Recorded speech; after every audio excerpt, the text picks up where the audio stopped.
so sketchy the way that it works. I don't know how OBS, how they can make it any better between the OBS and YouTube connection, but let me know if that's working, and if you guys can hear me and if the sound quality and everything is all good. But yeah, how's it going?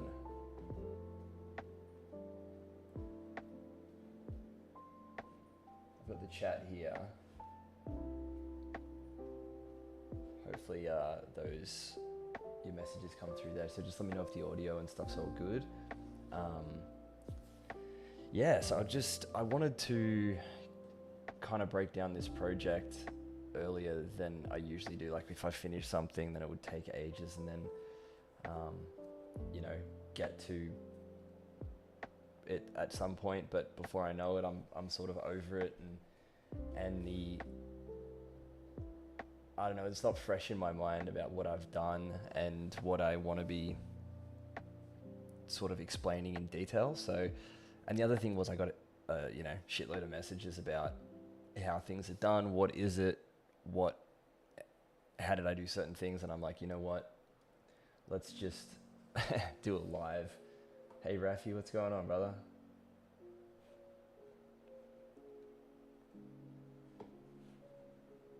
So I'm just I'm literally getting everything open.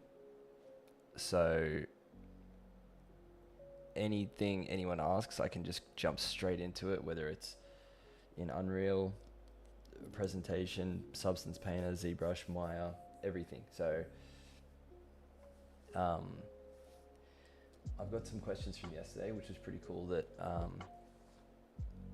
people already had questions about it, which is great. So I've written everything down. If I've forgotten anybody's, because people messaged on different things, so if I forgot anything, let me know. But for the most part, I think I've got it. So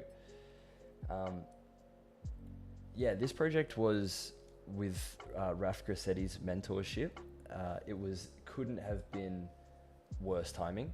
I was over in LA going to Lightbox and meeting a bunch of guys over there as well. So I actually did the first part of this project on the iPad, which is pretty crazy. So I had some old files in here that were like literally called iPad version and stuff like that. So it took a while to get everything up to the level that I wanted it to be. Because my iPad's not that good. The ZBrush on iPad is great, but my iPad's actually kind of shit. So it can't really hold more than like maybe 5 million. So I was doing, the first few weeks I was just sort of like blocking everything out on the iPad and getting it working. So what's up everyone? Rana, hey, what's going on? I'm waking up at 7 a.m. in the morning, so I'll watch the stream tomorrow. I'm just here to say your work's amazing. Congrats. Thanks, man. Thanks so much. It'll be up after this on the channel as usual. So hopefully you can just go back and rewatch it. Hopefully there's some good stuff in there.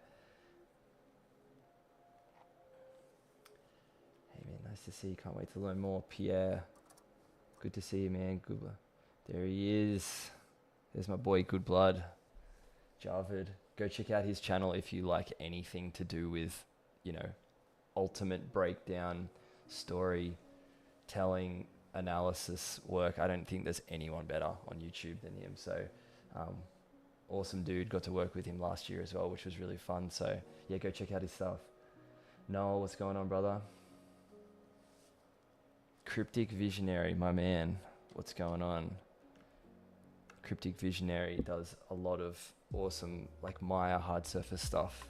So go check out his YouTube as well. I'm just shouting everyone out here. I'm not even getting to the thing that we're supposed to be doing. So let's go to the first question that I had. And everyone, feel free just to throw everything in the chat. I'll get to it eventually. Let me know if the audio isn't great. Or if there's anything I can change, because I can actually change it on the fly here in the OBS. So just let me know. First question was from Nick Carter, and he would love tips for posing the face and how you achieved the eyes. Did you use metahuman assets or texture your own? So I sort of knew this question was going to be coming, as far as how, because I mean, like everything, you know, looking at this project, it's always, you know, there's 1,000 different ways that you can achieve. Sorry, I'll just bring this in. There's 1,000 different ways you could achieve this, right?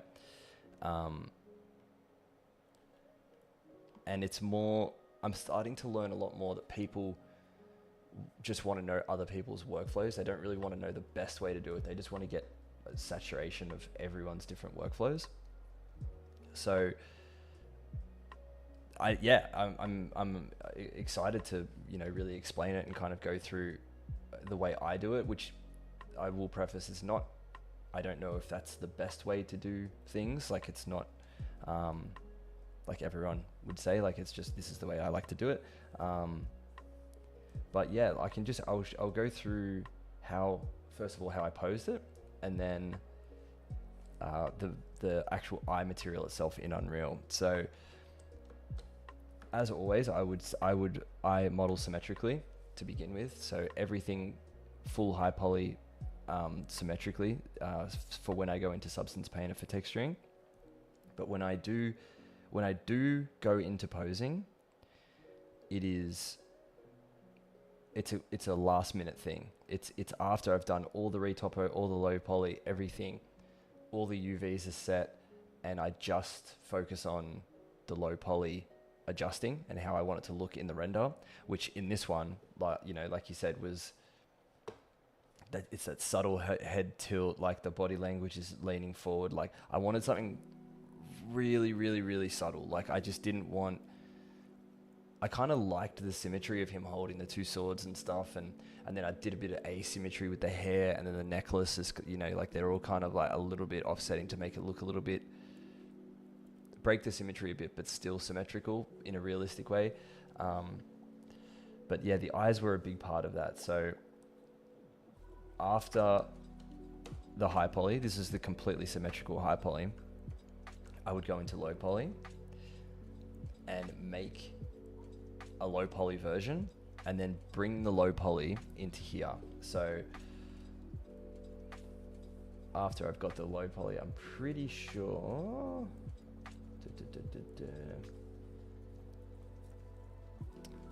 I reckon it's in, yeah, posed.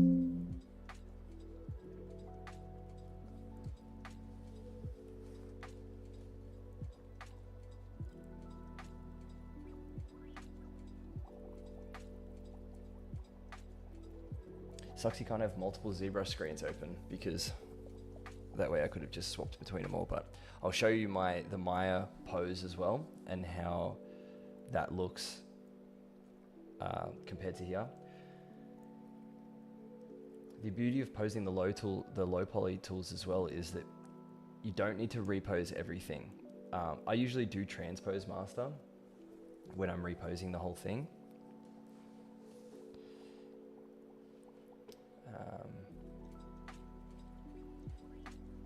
It's taking a sweet time, huh? There we go. Okay, so this was the final posed low poly. And to go about doing this,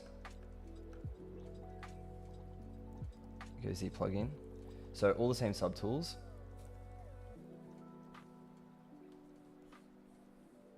For the low poly, and I would go Z plugin, transpose master, T-pose mesh. And what it does is, if you haven't used transpose master before, it puts all of them into one subtool. So I can mask, I can mask everything as one piece instead of having to, you know, manipulate every piece. And the way that I did the head was, you know, something like this. Okay, well those spikes are in the way, so I'll move that. Something like this, and then you can hold Control and click the mesh, and it will soften the mask. And then Control click to invert the mask, W center.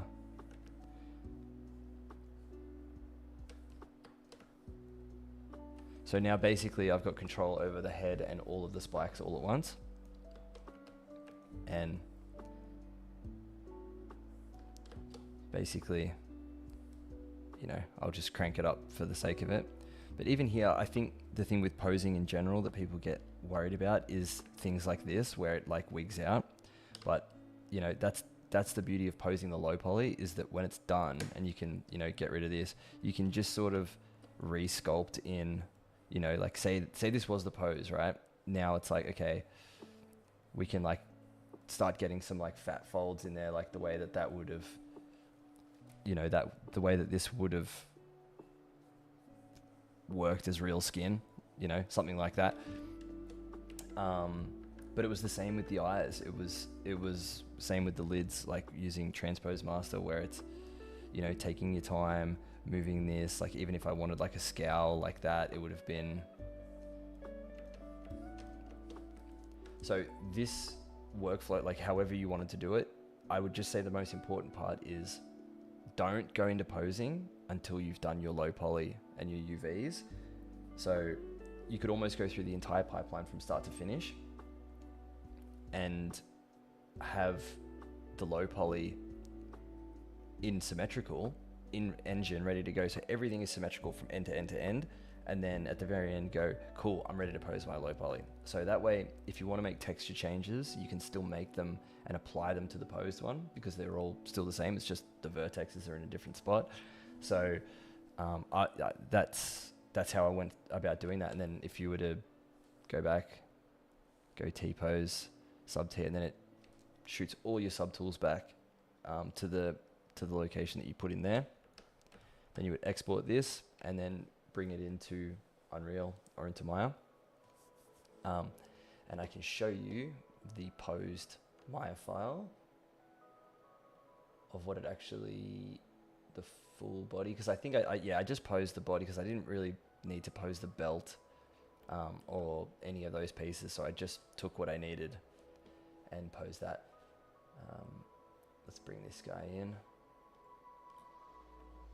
so you guys can see this.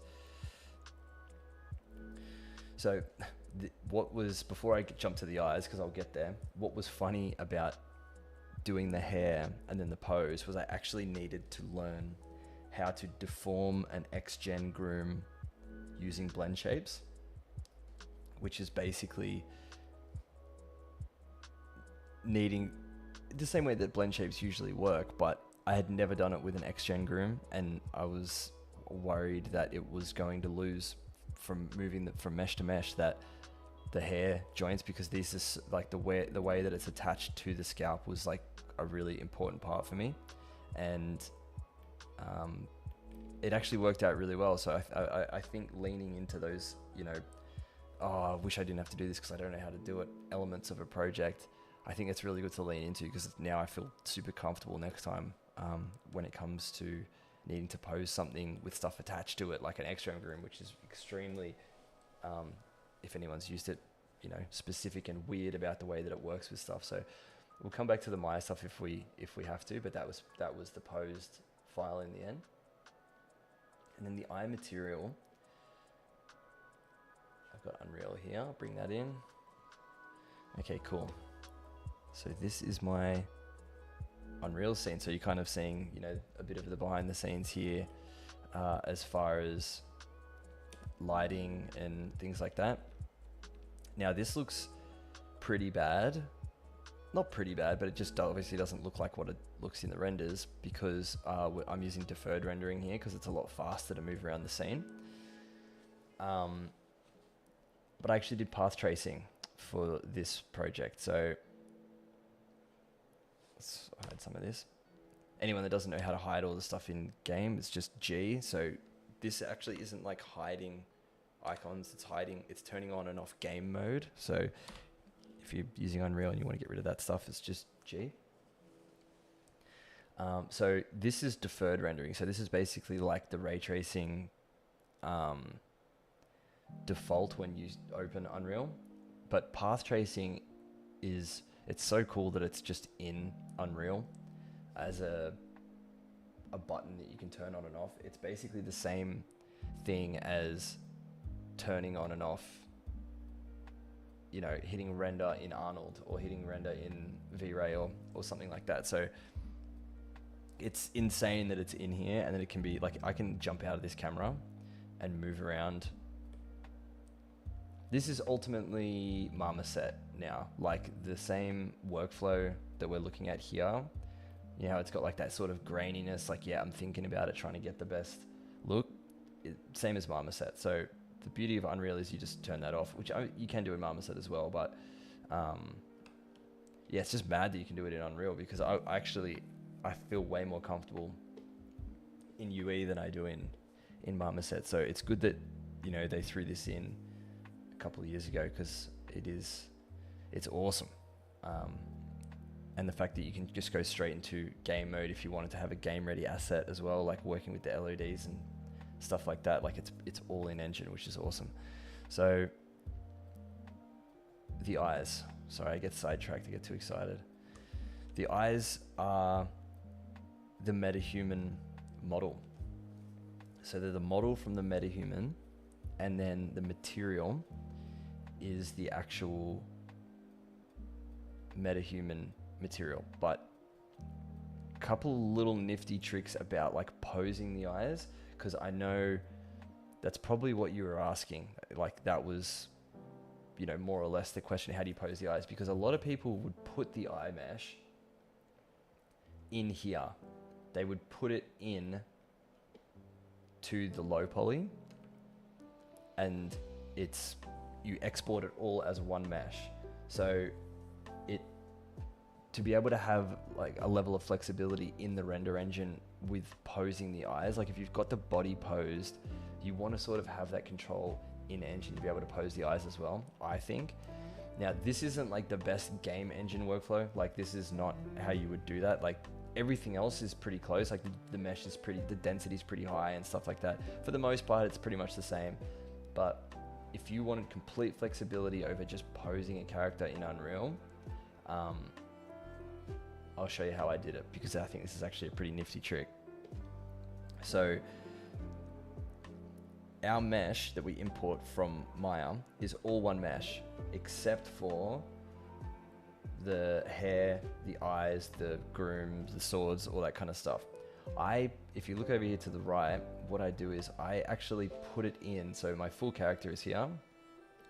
And then what I would do is, so if I go into, let me look for the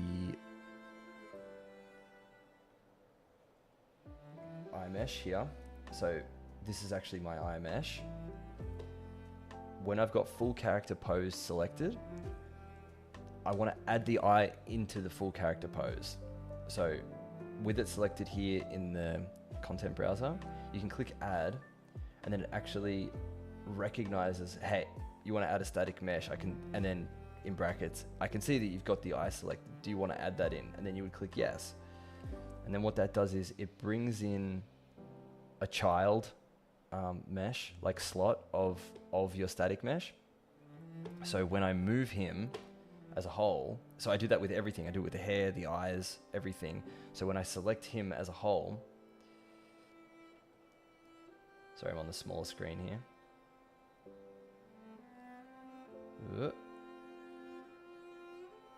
Way smaller screen. I can move him and everything moves. Eyes move, I can rotate him, hair moves, eyes move, everything. And it's all because I've got things nested inside that main static mesh. So when you're talking posing the eyes, it's as easy as, so there's a bit of positioning when you add them in. So if you were to go add static mesh eye, it might come in, you know, at the world center. It's easy. You just, there. Sorry, I had two sets of eyes because I had different poses for the eyes. You would just move them around. Look at that bloodshot. You just move them around like this. So as I add it in, it'll just come in and you go, oh cool, I want to position it in here. Cool, get it in the spot. And then say I wanted him to look at me. This is the beauty of doing them as separate pieces inside Unreal. You just select them and rotate them the same way that you would in any other thing. Cool, he's looking that way now. See, that's pretty dope. Have a look at that, path tracing. And then basically you have full control over the eye direction in engine, which is like, I think a really handy way to, you know, get different looks, to do different poses, so if you've roughly got, you know, a nice pose in there, you can still change a lot purely with the eyes. So I hope that answers your question, dude. Long story short, after telling a long story, adding static meshes into your mesh in engine is a mad way to regain control, to keep the control in engine, which is, you know, instead of just baking it in as one single mesh, like you could bring it in and it looks weird. Again, not game engine workflow per se, but it is, you know, a really good thing to be able to do, especially for things like eyes or weapons as well. Like I brought the swords in separately, and they're, you know, that enables me to pose them in there, which is great. So yeah, that's how I did it, dude. Hopefully that answers your question. If you're jumping on and if you've got any questions about any of that stuff, just, yeah, hit me up, man. Edsel Mendoza looks awesome. Thanks, bro. Thanks, man. Colleen. I think also cool to see behind the scenes. Yes, I'm in Unreal, Colleen. So let's get as much, whatever you need to ask me, and I'll try to give you an answer for it. My 2025 list, I know that is like one of my, I want to get out all of the Unreal knowledge out of my head, and try to make that as, you know, accessible for everyone as possible, because I just feel like Unreal's, you know, somewhat the future. So I think it's what people want to know, to be honest, because I mean, especially if you're making real-time characters, like Marmoset's great, but it's, you know, I've made up characters in Marmoset, and it's like, I understand that it's good for displaying and stuff, but you know, the things that you need to do further on to make a game character workable, or even, you know, in a real-time engine, I just think it's at the point now, it's like, you know, even with this path tracing and stuff like that, you may as well do it in Unreal, because it looks as good to me, and it's already all in there. So yeah, I'm excited for the future of Unreal, and especially like their character rigging stuff as well, which I hopefully isn't far away. But yeah, I use Unreal 2 with this work for cinematic projects. Yeah, man. Yeah. The only difference, okay, so something that I would preface would be the hair. So the hair groom, if you've worked with grooms in Unreal before, the way that they work is they speak to the vertex point of the mesh that it's in. So let's just go through that workflow as I'm here. So after you have an XGen groom, you export the groom as an Alembic file. And then when you bring that Alembic file into Unreal, it recognizes it as a groom, which is like, it doesn't recognize it as a static mesh or hair posed.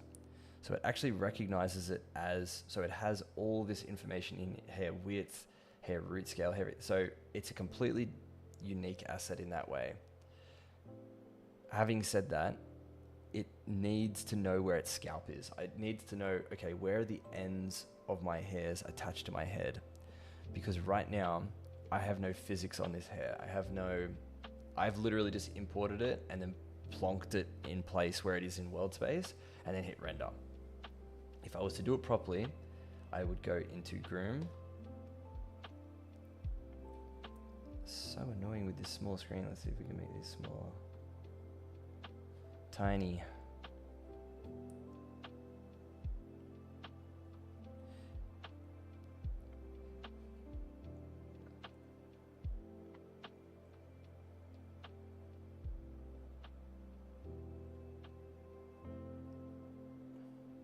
Okay.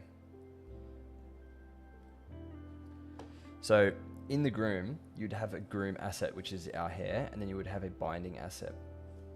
There's a whole bunch of back-end stuff that goes along with that, with the hair asset and then the mesh that it's talking to. It's not super hard. Might even make a video on it, hey, because it's something it's not too complicated, but it's super important. Like if you want to be able to have hair physics on this. So like if I open this asset now and add gravity, it won't stay in place. It'll just shit itself. It'll fall over. So you need to have that binding asset in there if you wanted to do cinematics.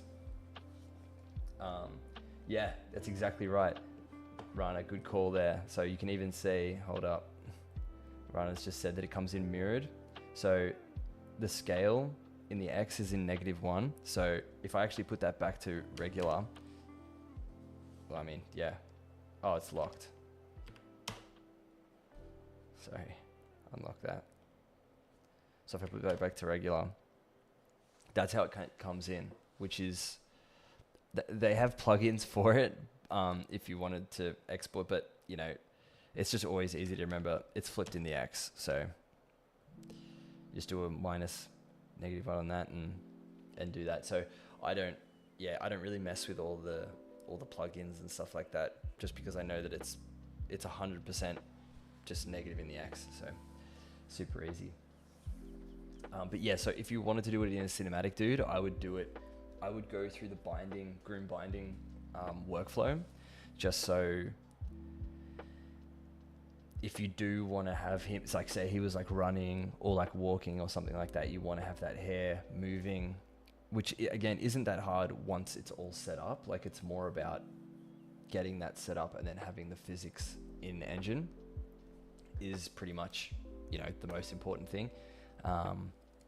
And one of the only differences between that and this was perfect just for presentation. So yeah, I would say that's it, man. The rest of the stuff pretty much, if I was going through doing a cinematic workflow in general, I probably would go a little bit more than, you know, just fixing that. I would have, you know, the face rigged to be able to blink. I would do things like that,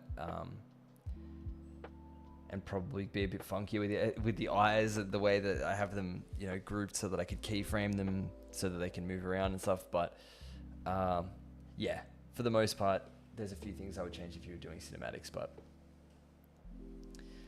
yeah, hopefully that answers your question, dude. Rafi, hey Raf, bad guy done by a good guy. Hey, who said this guy's bad? You know, could just be misunderstood. Good to see you, dude. Good to see you.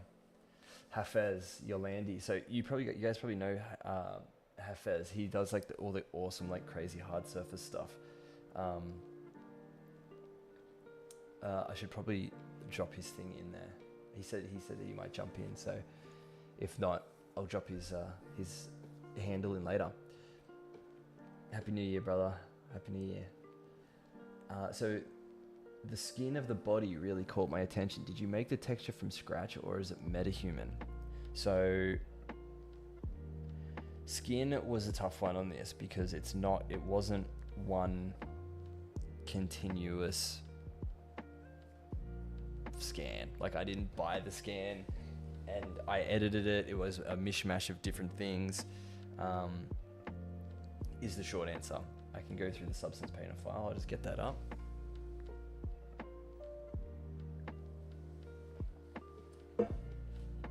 Let's get the Substance Painter up. You know what I'm going to do? I'm going to use the big screen because this is annoying me. Let's see if this is easy to do. Display.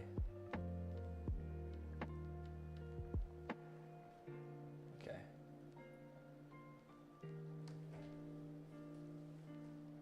Let's see how that worked. Oh yeah, that wasn't too hard. All right, cool. So let's go 3D only, because my UVs are jank. Okay, so this was the full texturing file. The head and the body were actually two separate scans. They were scans from 3D Scan Store. but like heavily edited. Like, so I've gone in and done, you know, adjustments on the moles. I put paint on the face. Let's get rid of that paint so we can just sort of see what I went through and like hand painted all the tattoos and stuff. And then, you know, tattoo base. The tattoos were actually a little bit, tattoos are tricky. The reference though was they were very blue. Like they had like that real blue look to them. So, I guess there was kind of a little bit of art direction in finding a way to overlay a flat color over the top, make them not look too shiny, be able to see the pore detail through it, have it a little bit broken up because the dude was a bit weathered, so it was like, okay, so we can't have it perfect, so it needs to be sort of like broken up a little bit. But yeah, for the most part, dude, it was scan store and being clever with the wrap in ZBrush. So what I did was I first wrapped the body and everything, and then I masked out the head. Let's see if I can file. I'll just open it in the background down here.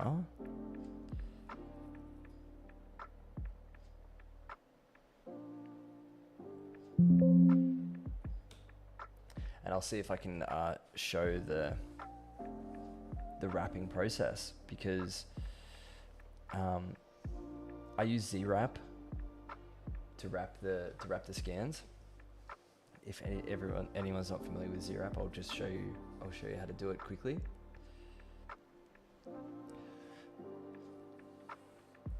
So it was basically a combination of multiple different Z-Wraps, where it was like I wrapped the body and then I wrapped the head. So let's just move this up.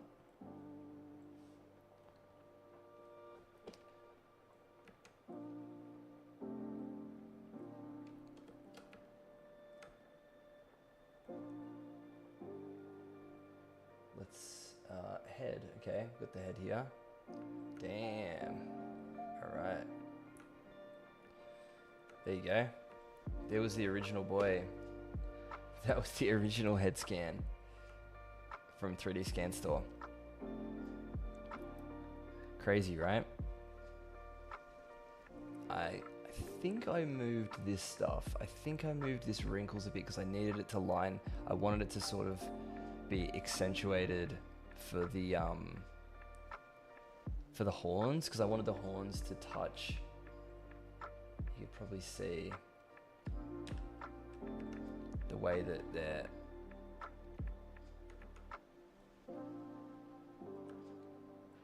sort of like touching on that crevice like that.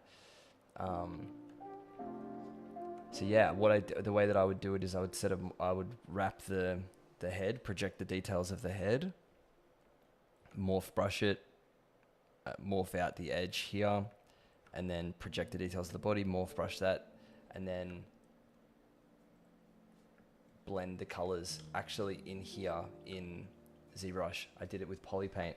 So I blended the two texture sets with, this is one of my favorite tricks, is standard brush, RGB, get rid of Z add. So I just using a color brush here, and using the C button,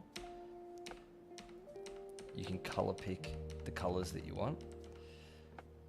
Color spray. So what color spray does is it samples hue and variation from around the color that you've picked, and you can sort of like, I don't know why it's doing that.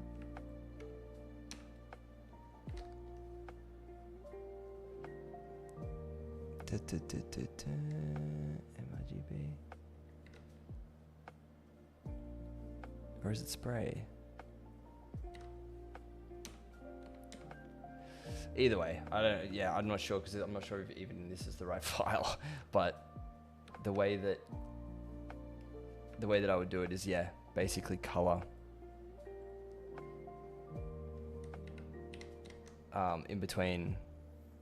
Oh, okay. Yeah. My bad. Cool. Yeah. And then like that's it, just touch it through there and then blend through the two. So just constantly keep color picking and then just blending through the two different colors so that it looks semi-similar. And that was, that's basically how I did the skin as a base. And then I exported this, I created a texture from the poly paint. So had it UV'd, poly paint. Then I would get poly paint from texture because I project it as poly paint, then project it back as a texture, and then just bring that into Substance Painter, which is the base. So if I turned all this off, you would see that is just my poly paint data from ZBrush, which is from ScanStore. So it's ScanStore, project to poly paint, to texture, and now to here. This is a workflow that I invented myself, which I'm actually very proud of. It's something that people keep asking me about how to do it. And, it's a little bit tricky because there's a couple of steps to it. But I find it really hard to stuff up. I feel like it looks great. I've done, some pretty high detailed looking things that look pretty good with it. Because it's basically just using scans and being clever with the way you project it. It kind of helps you skip the phase of needing to go into something like Mari or another sort of wrapping texture program. It's more like, okay, where's the color information in space, and then put it on to wherever you say the UVs are. So I've been mentoring a couple of guys recently that have been interested in characters and presenting characters. Presenting is a big part of it as well. The workflow seems to be the biggest thing. Is how do you get from A to B, and how do you get there seamlessly without feeling like you're spinning the wheels between each stage? So it's something that I do want to keep teaching, and I do want to keep, quote unquote mentoring. I don't really like that term. I like it more like, you want to achieve something, I know how to do it in the way that I want to. If you want to learn that way, let's do it. So if that is interesting, like if that interests anyone that's listening or anyone that's watching this, I will be running mentorship stuff soon. Like I want to, because I've started testing it with a couple of guys and they seem really happy and they're actually getting really super dope results. So I want to keep doing it because I love teaching, and if people want to do it, then I'll keep sharing what I know, and we'll just keep getting better and keep pushing forward. So if anyone does want to, shoot me a message on Discord, because I'm going to be sending some information out about it later. And yeah, let's make some dope shit. So I'll shuffle this out of the way. So hopefully that answers that question. It's not MetaHuman skin. It was custom skin that I did from ScanStore on a custom mesh. And even if you were curious on wanting to turn this into a MetaHuman in a mentorship, if you wanted to do it, animating and stuff like that, which was something that I was considering with this guy, but then I was like, look, it's a new year, get it out the door, move on to something else. We can go through that if you wanted to, because I'm pretty familiar with the process of that. I actually worked on a movie last year doing a similar process. So if you'd like to know how to do that, send me a message in Discord. Cool. All right. How did you make Rana, how did you make the tattoos? Did you mix two materials or use SSS? So I didn't mix material. Well, I guess I suppose you can say I mixed them. So let's just go through what I've done here. Spikes. Where's my dirt layer? Yeah, so that kind of like broke up a bit of the roughness. I just put like a bit of dirt over him, old dirty dude. So the tattoo base, okay, so let's break them up. So the tattoo base was just, what I can even do? Let's get a bit more res going here. Hopefully it doesn't die.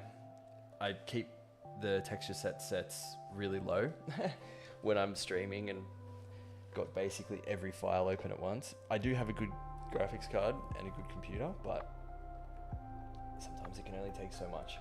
So tattoo base, got him selected there. The workflow that I usually like to use is I would always fill something. So let's just toggle mask. Okay, so I've just disabled that mask for a second. So this is a fill layer over the whole guy. So this was just if his whole body was tattooed. The way I do everything in Substance Painter, everything has a mask. Everything has a mask channel. So if I'm clicking here, you don't want any destructive stuff there.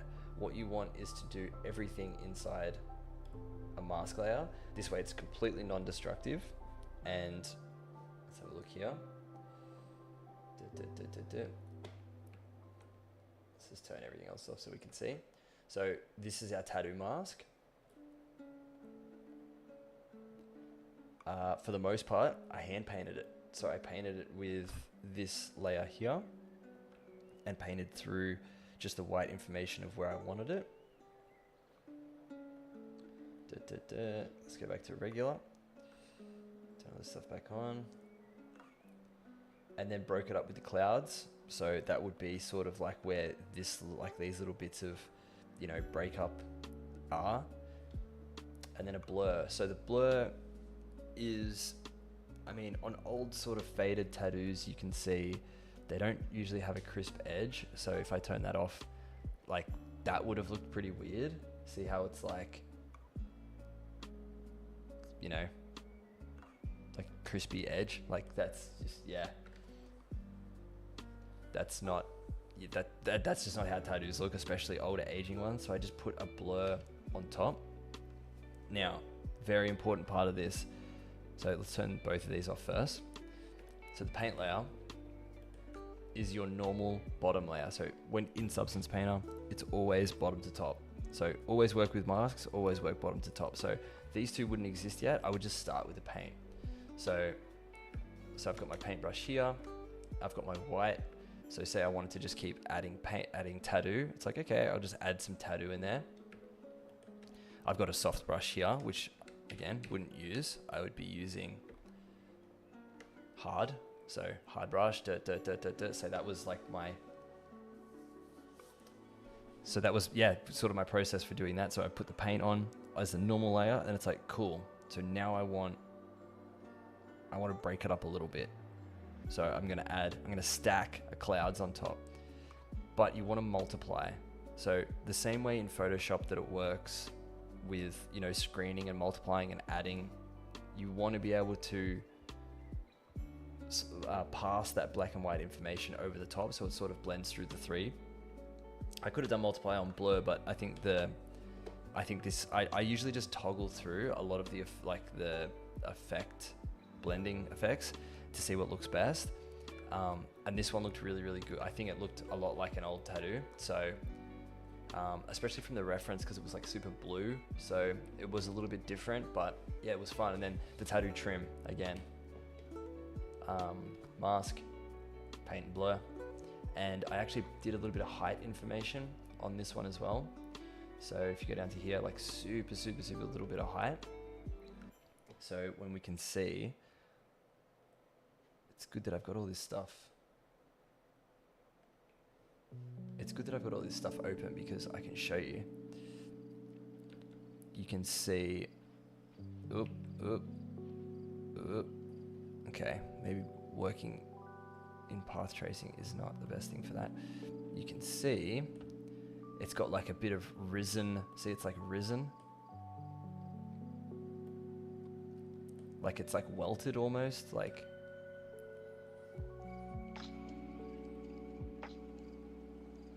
See that? And I wanted to be able to show the pour detail through as well.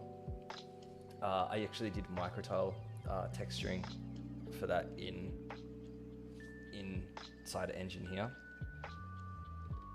So if I go into the body,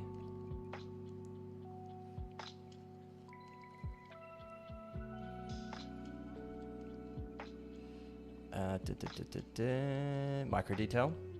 So anyone that wants to do fine detail inside of Unreal Engine, always do it in Engine, whether it's with cloth fabric, like a weave or pour detail or something. And then you can use pour masks and stuff like that. Like if you don't want it on the lips and things, like you can, which is what I did. You can see this is like the global tiling of micro detail for inside of the engine. You can change the strength of it in here. And this is so cheap too. It's cheap on the engine. It's not like you have to load in these crazy big expensive textures, which I still did, but it's like, why wouldn't you do it like this if you could? So I think and even just from like a distance like this, it looks great. So yeah, that's how I did it. It looks exactly like an age tattoo, so realistic. That was the plan.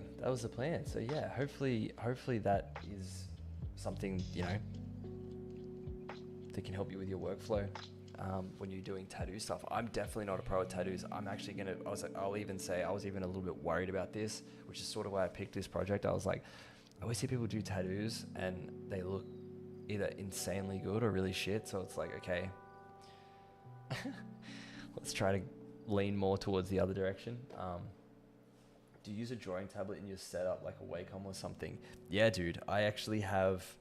So if you look at my story that I posted for this, I actually took a photo of my setup. It's like a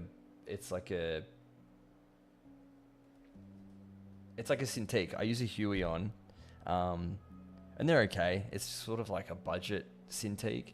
It's a bit cheaper, and I could get the biggest size, like a 4K biggest size, which is what I have, at half the price of what the Cintiq was, and it's fine. Like it's just a normal good mod. I got no faults with it, but if I'm being completely honest, I think it's more like a fun thing. Like it's fun to have. I actually have no problem using just a regular old Wacom tablet. If anything, I almost prefer it. So if anyone is thinking about wasting their money on a giant Cintiq, and you know what? Almost everyone I've ever spoken to has said the same thing. It's fun, and it's kind of like it puts you in the zone if you're doing something with sculpting. I feel like it gives you a bit of a different vibe, but yeah, I'm just cool with just using the old school Wacom. I think I have one. I have a bunch of them in here. But the thing is, you pay for it, and then it's like, okay, now I have to use it. But yeah, my boy Ryan Gosling, what's going on, brother? Hair, are they hair cards or are they groom? And what's the shader look like? Okay, so it is a groom. Now I will say that I didn't want to have to do the X-Gen thing and sort of like cheat, because I think it just looks so much better, and I know how to use X-Gen, so it's just easier for me just to hit the ground running and say, all right, we can just do X-Gen hair and not have to go through the whole hair card workflow. So I did cheat. Yeah, that's it, guys. Wacom, she was forever. Oh, actually, here we go. Just to prove I'm not lying.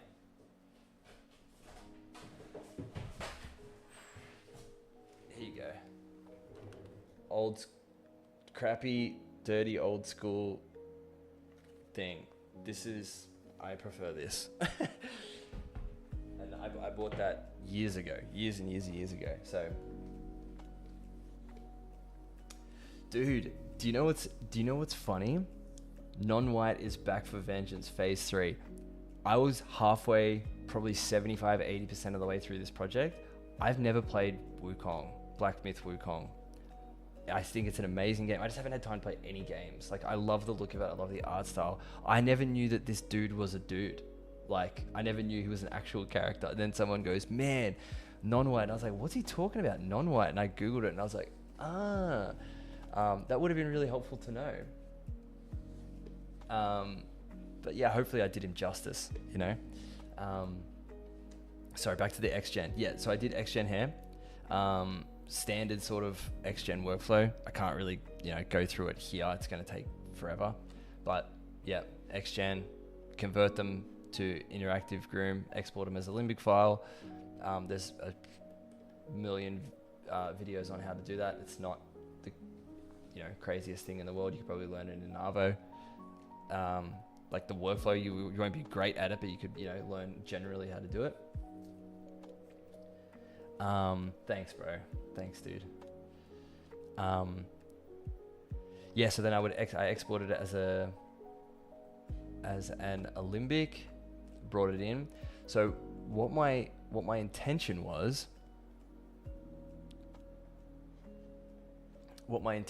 with this was to do the material, the XGen to hair cards generator inside Unreal. Didn't end up doing it. Whatever.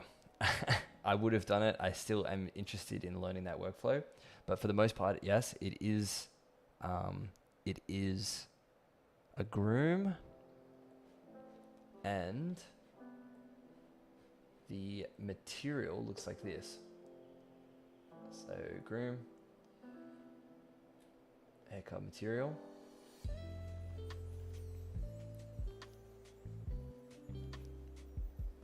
So this is when you bring in a groom into Unreal, it'll give you a default material, and it has all these like amazing parameters that you can work with. I basically just did, bit of a color ramp, changed some basic stuff, the roughness, and sort of let the engine do the work, and the lighting, because his hair was already, I was really lucky that I was going for like that gray white color. I was like, if I set it as like this general gray white, the different lights that touch it, it's going to show different hues of, grays and browns and whites naturally. And I think it did, like parts in the shade were like darker near the scalp and stuff, which was great. A lot of it is done inside this shader. So when you import a groom, it'll create this material instance for you. If you're going for something basic, if you want to, dive deeper into it, I'm pretty sure, going into this, like this is the hair material. This is the master material. There's 2 nodes. It's using the shading model, the hair shading. Go down, boom, hair. That's it. Super simple, dude. Super simple. Thanks for your question, Ryan Gosling. Mario, the ravioli eater, 4718. Are you working in the industry? Dude, I'm working in multiple different industries. At the end of last year, I was working at a game studio. Before that, I was working at a VFX studio, working on a couple of movies. I always jump around with ArcViz, which is something that a lot of people don't know that I actually do, which was my original, sort of money-making 3D life format. That's how I, kept the wheels turning. But this year, I kind of just want to... Last year, I was like delving more into, I was dabbling in character art and doing it. And then I worked for a couple of companies, then realized, okay, all the hard work that I've been putting in offline, now working in a studio, knowing that I can do it, and all the things that I've been learning are holding up. I want to do this full time. So this year is all about giving back to the community, teaching, wanting to do more personal work, more character work, more growing with everyone, trying to make everyone better, just do everything better. But more or less, just do more of this stuff. And if I can find a way to fund that, then, dude, I'll be happy. I'll be super happy. So, yes, short answer is yes, but I'm more or less in contract work all the time. So it's contract basis. Even if I was offered something, I would probably, realistically need to consider it. Like I have before, I've been offered places and said, I might back myself here. So, I will say at the end of my goal setting list that I've set for the year, AAA studio is on the list. So I do want to be there before the end of the year. So I just got to put that out into the universe, you know. But yeah. Okay, so those are all the questions that I got from people before. So if, anyone else is in the, what do we got in the chat here? We got 10 currently streaming. Yeah, if there's anything else, I think someone that I spoke to physically was curious about this, so I figured I'll just do it in the meantime until someone says something. Is the presentation, like, I think that this looks pretty dope from like when you look at it in ZBrush to here. Let's just change that back because that's a little bit over the top. So yeah, I can go through sort of my presentation work here. What's the let's go to, Colleen? If you're saying, look, I already told you I drove past the Naughty Dog studio and just stood there and just stared at it, just manifested. This is where I'm going to be. So raw render, let's have a look at the raw render. And actually, I'm not sure if it's too, I mean, look how many. Look at all these iterations I went through here. Oh yes, making goals happen. I do it every year. Me and my now fiance, that's what we do. We sort of see what we want to do in life and aim for it and write it down and do it. You know what? You know how I'm not lying? It's right there on the back of the door. It's written on the back of the door. Whole bunch of good stuff. So yes, write stuff down, make it happen. You know, all the stuff that those weird YouTube channels and reels and things tell you to do. Okay, so I won't go through any of this, you know, they're just little tweaky things you can see. It's just little lighting tweaks and material tweaks and stuff. But this was the last one that I landed on. So that's the raw render. That's the raw path trace render. And then my tweaks, I kind of liked doing a bit of this. Like I thought, you know, just because it was a little bit bland as far as the whole thing. And I had the video as well. So I have the video that rotates as a path trace render as well. So I figured, I was like, all right, I might just jazz this up because I was going to do a background and stuff. And then I was kind of sick of, you know, so much busy color going on. I tried a few different things. Like and I was just like, nah, I don't want to do any of that. Cause I think this looked fine. Contrast is obviously huge. In any render, you don't want it to look flat, which is a lot of what the lighting does. Lighting in general, don't make it look flat, make it look like it's got depth and shape to it. So as you can see, you know, the rim lights that go around the shoulders, the edge of the head, everything. If your render is ever looking shit, just put a rim light on it. It'll make it 1,000 times better.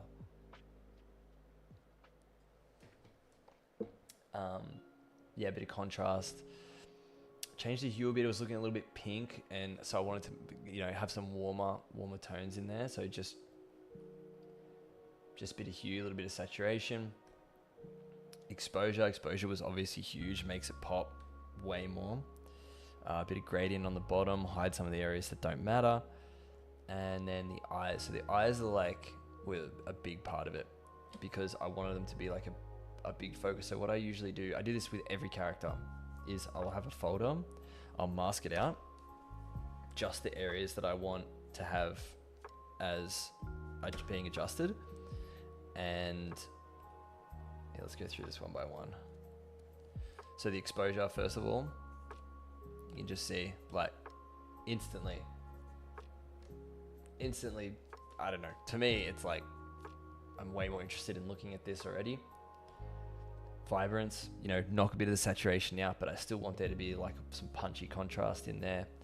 Brightness, hue sat. I was experimenting with different eye colors as well but the reference had a lot of like reds in the eyes, so I was like, okay, I'm gonna stick with that.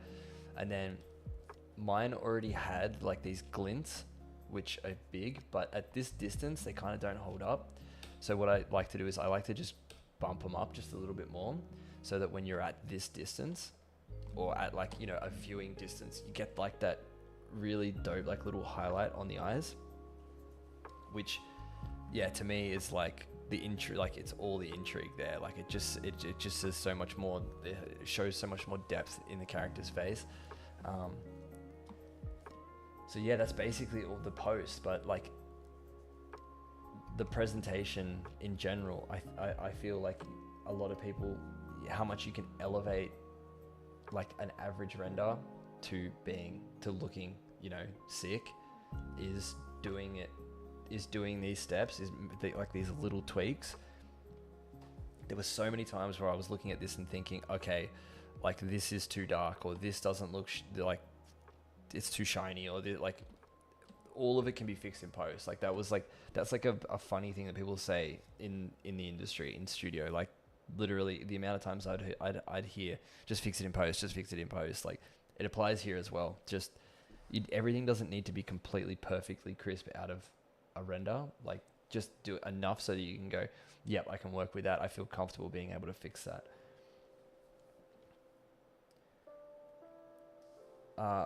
Rafi, been meaning to ask, what's your biggest takeaway from this project? Biggest takeaway? Don't do big projects. It's a tough question, dude, to be honest, because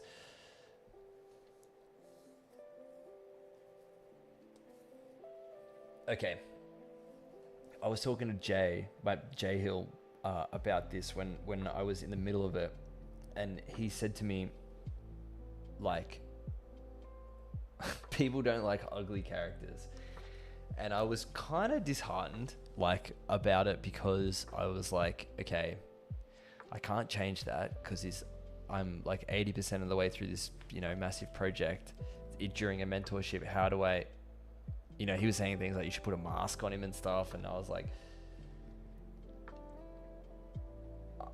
as far as a takeaway, like my biggest takeaway is like staying true to what I wanted to do, I guess, and trying to prove that you can make something look dope even if it's ugly, which is a kind of a cool set, like a cool idea. It was a cool idea to me. So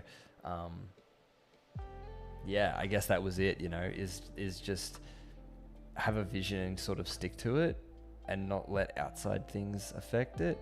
I know his opinion, like I value his opinion greatly, which is why I was like realistically considering. I was like, dude, he was like saying to model a kabuki mask and put a mask over, which was cool. Like I actually really liked the idea. But yeah, I'd done so much work on the face, and I was like, dude, I just want to see this guy finish. So I think it ended up pretty well. So that's the end of the questions, and I kind of feel like I'm just rambling now with this on. So thanks so much to everyone stopping in. Unless there's anything else anyone wants to say. I mentioned it earlier. I'm very much flirting with the idea of doing mentorship stuff purely because people are asking me. They are looking at something that I'm doing and wanting to do something similar. So I never considered myself to be someone that could be in that spot. But I feel like it's 2025. I have things to give and knowledge to pass on. So I feel like there's never been a better chance to do it. So if that does interest anyone, feel free to hit me up in the Discord, because I already have a handful of people that have asked and that are ready to go. So I'm gonna, and a couple of the guys I'm working with at the moment, you know, seem to be really happy with it. So shoot me a message in the Discord if that interests you, and I'll put some stuff together and we'll get it cranking, and we'll make some dope stuff. But thanks everyone for dropping in again. If there's any more questions about this, like, you know, I just touched on a few things with, you know, the big picture stuff here, but I would love to, you know, deep dive the next project or someone else's project as well. If you want me to, you know, sort of break it down live on the YouTube, Yes.